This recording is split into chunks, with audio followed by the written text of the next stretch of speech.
കുറേ കാലമായി വിചാരിക്കുന്നു ഈ ചെടികളൊക്കെ ഒന്ന് റീപ്ലാന്റ് ചെയ്യണം. ആകപ്പാടെ എന്നെ ഒന്ന് കൊന്നു തരുമോ എന്നുള്ള രീതിയിലിരിക്കുവാണ് എല്ലാവരും. മടി കാരണമാണ് ഇത്രയും കാലം അതിനെ തൊടാതിരുന്നത്. ഈ മടിക്കൊരു പരിധിയില്ലേ. അപ്പം ഞാൻ വിചാരിച്ചു ഇന്ന് കുറച്ച് ചെടികളൊക്കെ അങ്ങ് പ്ലാന്റ് ചെയ്തേക്കാമെന്ന്.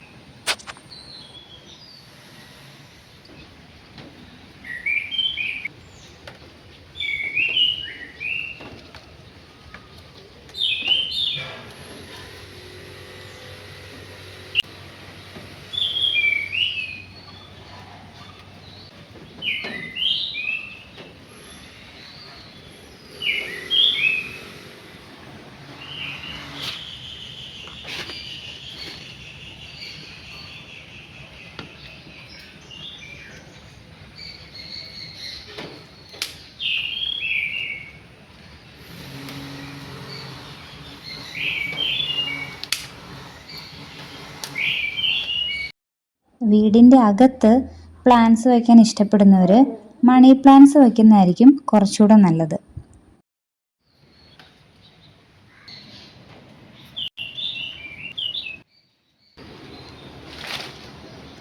എല്ലാവരും ഇത് കേട്ടിട്ടുണ്ടോ എന്ന് എനിക്കറിയത്തില്ല. മറ്റാൾക്കാരുടെ പറമ്പിലോ മുറ്റത്തോ ഉണ്ടാവുന്ന മണി പ്ലാന്റ്സ് അവരറിയാതെ നമ്മൾ കട്ടെടുത്ത് കൊണ്ടുവന്ന് നടുവാണെങ്കിൽ കുറച്ചുകൂടെ ഐശ്വര്യമൊക്കെ ഉണ്ടാവുമെന്ന് കേട്ടിട്ടുണ്ട്. നല്ല കാശൊക്കെ ഉണ്ടാവുമെന്ന്, അങ്ങനെയൊക്കെ. ഇനി ഞാനിത് പറയുന്നത് കേട്ട് ഉടനെ തന്നെ മണി പ്ലാന്റ് കുറച്ചെടുത്ത് കുഴിച്ചിട്ട് കാശുകാരാവുന്നൊന്നും വിചാരിച്ചേക്കരുത്.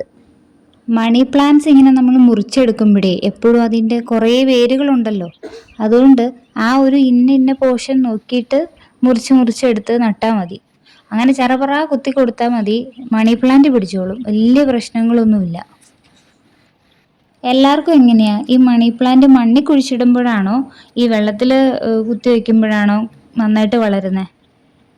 എൻ്റെ അഭിപ്രായത്തിൽ പറയുകയാണെങ്കിൽ എനിക്ക് കുറച്ചുകൂടെ റിസൾട്ട് കിട്ടിയിട്ടുള്ളത് ഈ വെള്ളത്തിൽ മുക്കി വയ്ക്കുമ്പോഴാണ്. അതാണെങ്കിൽ പെട്ടെന്ന് പിടിച്ചോളും.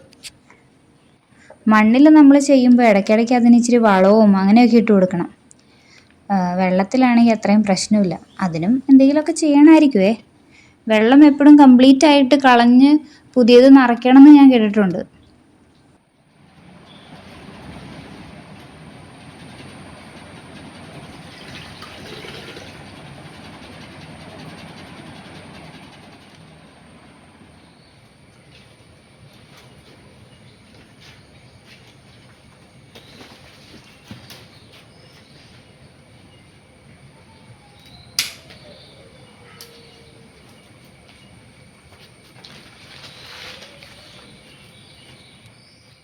നമ്മളിങ്ങനെ സെറാമിക് പോട്ടിലൊക്കെ വയ്ക്കുന്നവർ ഡയറക്റ്റായിട്ട് അതിനകത്തേക്ക് വെള്ളം ഒഴിച്ച് വയ്ക്കാതെ ഒരു എന്തെങ്കിലും പ്ലാസ്റ്റിക്കിൻ്റെ കണ്ടെയ്നറോ എന്തെങ്കിലും വെച്ചിട്ട് അതിനകത്തേക്ക് ഉണ്ടാക്കി ഈ ചെടികളൊന്ന് പ്ലാന്റ് ചെയ്യുന്നതായിരിക്കും കുറച്ചുകൂടെ നല്ലത്.